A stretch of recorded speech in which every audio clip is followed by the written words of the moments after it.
Today we're out here on basically a city lake here, right on the suburbs of Minneapolis. It's a waterfowl production lake that the waters went up in, and it's ended up with some nice fish in here. You can see by all the fish houses on this lake, it's getting pressured pretty heavy. So we got a few of us guys got together today. We're just gonna go drill out some new areas that haven't been fished real heavy yet this winter and see if we can find some fish.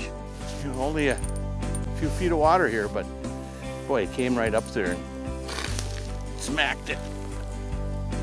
What are them crappies? You know, it's amazing. The maximum depth on this lake is only about 8 feet. You know, you wouldn't think there'd be nice fish like that in here, but you know, you never know. Plastics are becoming a bigger and bigger part of ice fishing all the time.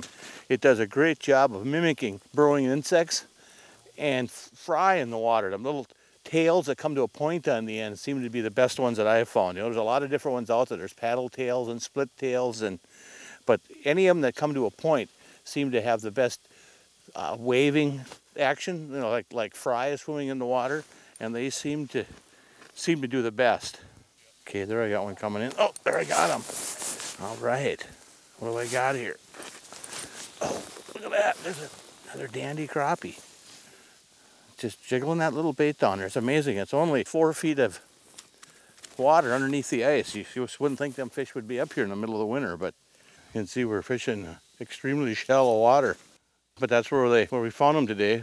You know, it drilled holes across acres of this lake, not just a small area, it was acres. But when you know there's nice fish in the lake and it's basically shallow water, if you just keep going and looking until you find them.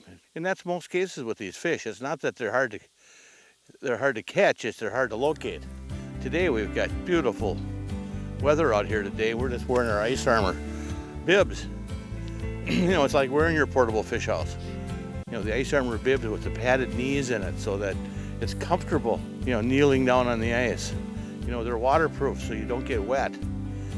Wind doesn't go through them. You know, it's you know, like I said, it's like wearing a portable fish house on these days that it's not windy. Okay, there I finally got one to bite. Oh, not a monster, but a crappie. Well, I switched this from the plastics. I put on a few colored larvae on there. You know, it's important with them larvae that you just hook them things lightly on the end. Then you get a nice kicking motion. You get the flat end up, and you just want to catch that little scent sac right on the end there. They're alive on there for you, and there's a clear liquid in that scent sac. It's not, you know, here I'll put a green one on too, a white one, a green one, and a red one. And you'll see that on my finger here, it's a clear liquid that come out of them. That clear liquid is the natural fish attractor, and that's what makes them fish grab onto it. So you just get that nice little rocking motion. They look alive down there, and you've got that scent that when they come up and grab onto it, they don't let go. But it's important you fish them like they're minnows. You know, you catch a fish on a minnow, and you don't hesitate to put a new minnow on. But when we fish the worm baits, we tend to reposition them on there and say, that's good enough. So remember that the bite's tough, especially. You want to put fresh bait on after every fish, just like you're fishing minnows. Here comes another one in there. Up there, I got him. He did pretty darn good. No wonder he fought different. Here it is. It's you know, I think they call this a green sunfish. Is what they call this. I'm not real fond and crazy about them. They sure are pretty. Look at all that color on them there. God, he just come right in and ate it too. Oh, there he is. You know, another decent crappie. I mean, they're certainly not Canadian crappies, but they're nice metro crappies.